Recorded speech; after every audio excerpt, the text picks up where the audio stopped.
All right, so it cut me off. So I wanted fame. I wanted fortune. I wanted my face on TV. So I did a TV commercial and spent $20,000 like that. You know. Then I said, I need to be on the magazine with all the the real producer people. So I did that. You know, that's like I did everything. I got everywhere. I literally checked every box that I wanted to check, and I felt like, what's next? I started to get to that. What's next? And I'll tell you what's next. What's next is God said, I have had about enough of you and your ungratefulness to me. And he let the devil come at me, and I started to get these paranoid thoughts in my head that my wife was out to get me. She wanted to kill me for my insurance money. I mean, why? Thinking back now, it's like, why would I even think that? Because of all the money we had. Why would she need more money? She'd been fine with just what we had. But that was the way my mind worked, because when you smoke drugs or you drink alcohol or you change your consciousness, it allows the devil to come in and invade your body and torment you. And that is what happened. And I started to get, and it got worse every day. It got worse and worse. And it just got to the point where I couldn't take it anymore. And I went out and I said, God, please help me, save me from all this stuff. And next thing you know, the next day, I was headed to the beach just to have a couple of days to relax at our condo. And God spoke to me literally in my head. And he's like, Michael, go and take all your drugs, all your paraphernalia, all your stuff, and get rid of it. Everything. Get rid of it. You're done. You'll never use it again. I heard you, and I'm taking it away from you. But you have to do as I say. So I did what he said, and I literally, there's this voice in my head telling me this. At the same time, I got the other voice in my head telling me my wife's out to get me. And so I'm listening, to God. And at the time, I don't know it's God, but I got this feeling here that in my heart, it's like this energy, and I didn't know what was going on. I started driving to work to throw everything out. And, I'm listening to the radio, and I'm listening to everything, and I'm asking the radio questions. And I'm like, I can't even think of the questions right now, but I'm asking the radio questions, and literally the answers are showing up as the song lyrics or the title of the band, or whatever. It was like the answer to the question I was asking. And I mean, it was wild. It was wild. And the whole time after I stopped in my office and got rid of everything, the whole time I'm driving to the beach, I had billboards I was seeing. There was just constant. There was just billboards everywhere. Jesus saves. Stop, prevent suicide. All this stuff I'm seeing, and it just kind of led me down this spiral. And I walked into a Burger King, and I wanted to get a cheeseburger because I was hungry. And I looked up at the TV in the corner. It had a talk show on, and it said on the bottom corner what the talk show was about. It said, why women hire hitmen to kill their husbands. And I'm like, what? So that like freaked me out.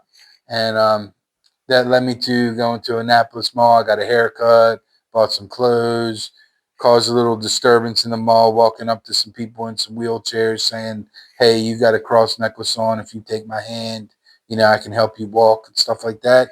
Because this is a spirit now that's in me, because I had a spiritual awakening now.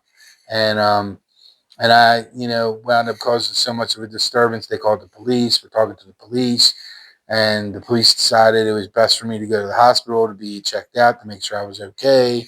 So I went to the hospital, got checked out. They wound up referring me to a psychiatric facility that I went into, and all kinds of craziness happened in there. But bottom line is, they wound up diagnosing me and said that I had bipolar, which, I never felt I had. I never did. I felt that I had a spiritual awakening and that's what happened to me and that's what overpowered me. But they put me on all these pills. So for the next 5 years, I'm on all these pills, and it caused me to gain like 20 pounds a year in weight because of these pills. My income started to drop from like, I don't even have it written down anymore, but it started to drop. It went from like, 800,000 down to like 400,000, down to like 300,000 to like 150,000 to like 70,000 to like almost not having a check for 6 months. And you talk about depression, you talk about being in a dark place, you talk about having some real problems on your hands. I mean, luckily I made so much money when I worked. I had plenty of money to be able to take care of us and stuff. But I started looking towards the future and I started thinking, what am I going to do? How am I going to get a job that's going to be able to support us long term? I've been out of the workforce for 20 years doing real estate. How am I going to, do anything? you know, um, because if I'm not selling houses, I need to do something. And, I started to get real nervous. And I started to think about some big things like, should I even be here anymore? What's the point of even living if I can't support everything I want to do? Why even be here? So then I started thinking that stuff. And I actually took some steps to move in that direction, which you'll have to read about in the book, because I get into some detail about that. But before I decided to do anything, I said, let's just go outside. Let's do what we did last time 5 years ago. Let's go out and have a cigarette. And let's take some deep breaths and let's talk to God and let's say, what happened and say, God, if you are real, I need you to fix me. I need you to heal me. I need you to cleanse me. I need you to just save me, and I would do anything for you if you do. I promise to do anything you want me to do. And I'm so sorry for everything I've ever done in my life that has ever hurt anybody or anyone or anything.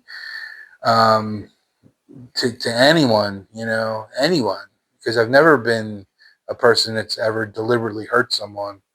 And, you know, and that was it. And I'm looking up at the stars and I'm like, I hope he heard me. Like, I hope he listened. Because if he didn't, that was going to be it. Um, my mind was made up that was going to be it. That was it. And it was scary. Uh, it was scary. And so the next day, I wake up and I'm like full of energy.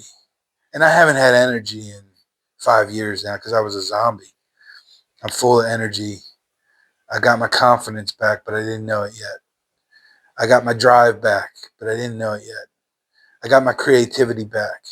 I got all my stuff back that the drugs took away from me.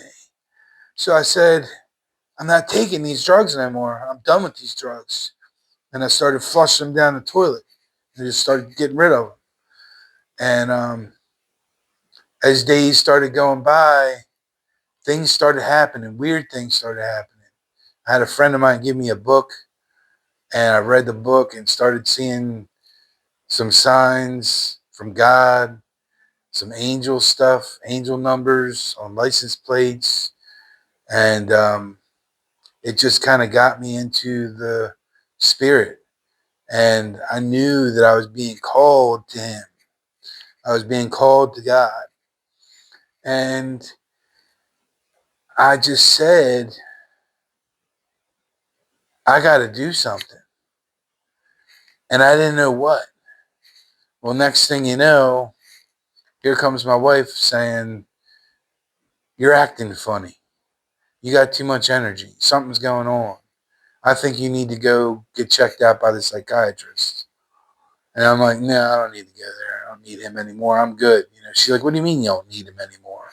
And then, we got in this huge argument and everything. And so we wound up going back to see the psychiatrist because she was real worried about everything.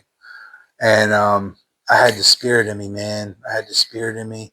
And I got in this guy's face and I was like, you've never made $850,000 a year and you never will. You'll never know what it's like to be me. You'll never know what it's like to go from that to not having a commission check for 6 months and what that feels like. You'll never know. And you'll never know. So don't sit in your little chair over there and tell me that you know how I feel because you don't know jack about how I feel. And I said, furthermore, do you even believe in God? And he wouldn't answer the question.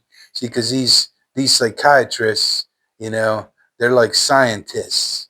They don't believe in God. They don't believe in miracles. They don't believe in people being saved.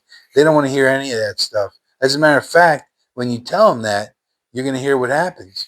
So not only did he not believe in God, he called the police department, had me picked up at his office for being a danger to myself and wanted me evaluated at the hospital at Upper Chesapeake because he thought I was going through mania because I told him I was saved by God.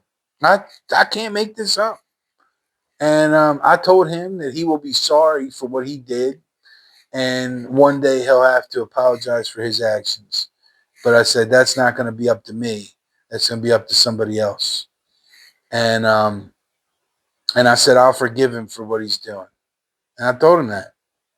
Told him, I forgive you for what you're doing because you don't know what you're doing. And because he doesn't. He don't know what the hell he's doing. So he sends me to the hospital. I'm like super nice to all the nurses. And I mean, crazy stuff's going on in there. There's this guy that comes in and starts screaming and yelling. I said to the two people outside my door, I said, you know why he's screaming? They said, why? I said, because he's got a demon inside of him. And they're like, what? I'm like, yeah, he's got a demon inside of him. I said, he's going to keep screaming until he says, God, I give up. I said, and when he says, God, I give up, he's going to stop screaming. I said, but until then, his screaming is going to get louder and louder. I said, watch. And wouldn't you know, that's exactly what happened. He got louder and louder, and he finally yelled, God, I give up. And those two women looked at each other and then looked at me like, who the hell is this guy telling me this stuff? But I told him it was a spirit. That was a spirit telling him. Because I had the spirit. I was saved. I didn't have bipolar. I don't have any problems. See, when God heals you, he heals you from head to toe. So even if I had it, even though I don't believe I ever did, he healed me. He fixed me. But because I had been through the episode before, they decided it was time for me to go back in and have one more round of the psychiatric facility. Only this time, I had the spirit with me. So I wasn't afraid of any of the demons and devils in this place like the first time. And you'll have to hear all about that in the book because it's a lot. But anyway, so it's going to cut me off in about 3 minutes or so. So I just want to say that I went through the facility. I got out, had some stuff there. But the minute I got out, I got involved with God. I got involved with Bible studies.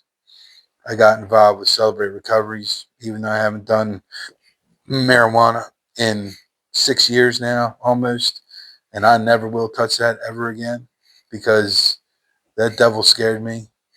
I won't drink. I won't smoke drugs. I won't do anything because I will never change my consciousness because right now I'm in Christ consciousness. I'm in consciousness with Christ and I have Christ and I have the Spirit and I have God. I have it all. So why would I ever want to lose that? I don't want to lose that. You can take everything else from me. Take it all. I don't care. And what he's done, what he's done for me is he has completely changed me. Completely changed me from a greedy, just envious, jealous, selfish, vanity driven, ego driven, pride driven person to the exact opposite. I don't care about money anymore. I don't care about anything anymore except for God. Except for God. Because without God, you have nothing.